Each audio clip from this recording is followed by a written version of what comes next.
Hello friends, this is my second video of tense.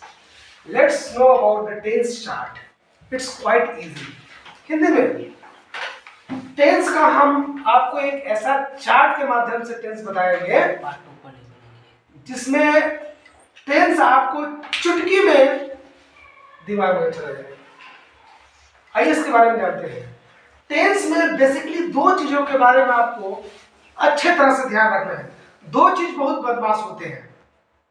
जैसे किसी class में कुछ बच्चे होते हैं जो बहुत बदमाश होते हैं, बहुत नोटोरियस होते हैं। अगर उन लोगों पर शिकंजा कस लिया जाए तो फिर क्लास ऑटोमेटिकली शांत हो जाता है।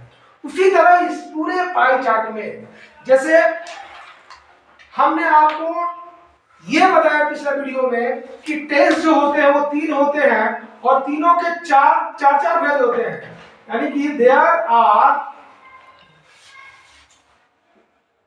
4 kinds of them of 3 tenses. Them of 3 tenses.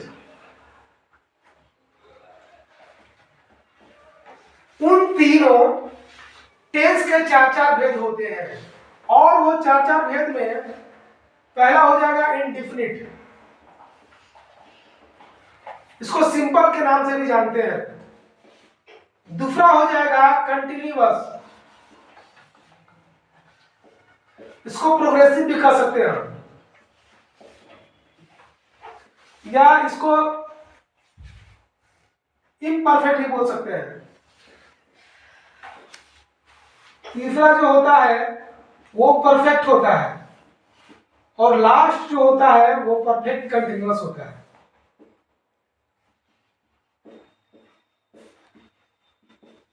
यानी कि जो तीनों टेंस है वो तीनों टेंस के साथ ये एक बार लगेगा, चारों के साथ ये 12 हो जाएगा, 12 हो जाएगा। जिस 12 का टेंस चार्ट मैंने यहाँ पर दे रखा है, 12 का टेंस चार्ट मैंने यहाँ पर दे रखा है। Present indefinite, present continuous, present perfect, present perfect continuous, past indefinite, past continuous, past perfect continuous, future indefinite, future continuous, future perfect और फ्यूचर परफेक्ट कंटीन्यूअस।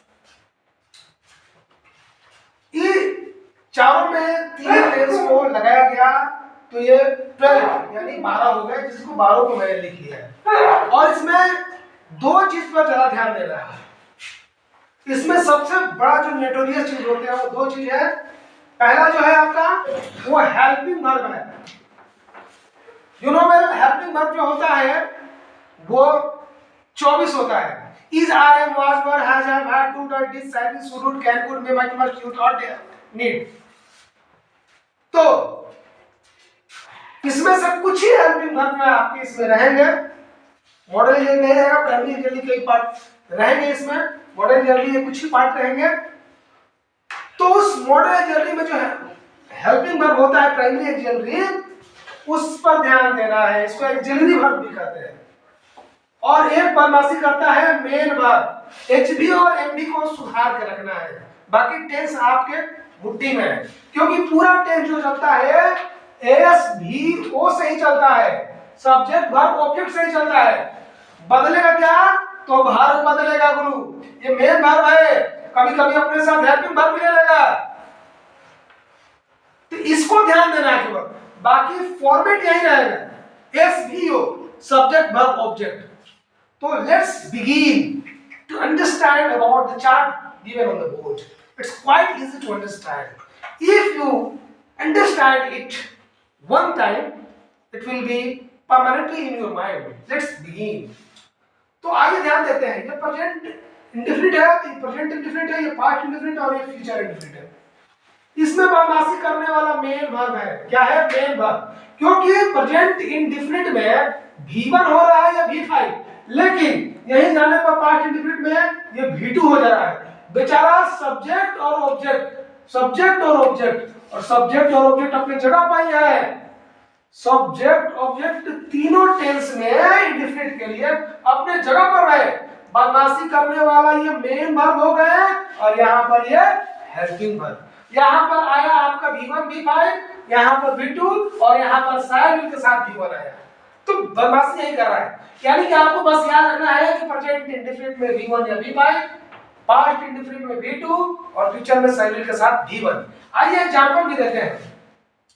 जैसे मैं पत्र लिखता हूं, आई राइट ए लेटर।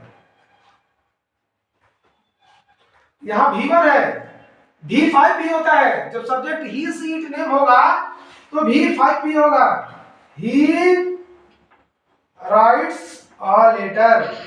हम इस पर इंडेफिनिट के बारे में और भी गहरा चर्चा करेंगे पहले इस पाई चार्ट को समझाने के बाद, क्योंकि बहुत सारे टीचर पढ़ाते हैं कि ही सी इट नेम के साथ V5 लगता है, लेकिन V5 में ध्यान रखना है कि V5 में एस या यस होता है।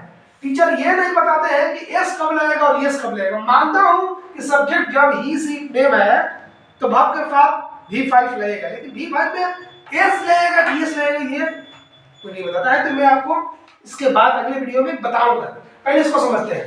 तो यहाँ V1 हुआ और यहाँ पर V5 हुआ, लेकिन इसी में चलते हैं कि मैं पत्र लिखा या वह पत्र लिखा, मैं पत्र लिखा। कैसे प्रोनाउंसिएशन आ रहा है, मैं पत्र लिखा का आई और राइट का V2 क्या हो जाएगा, रोट ए लेटर।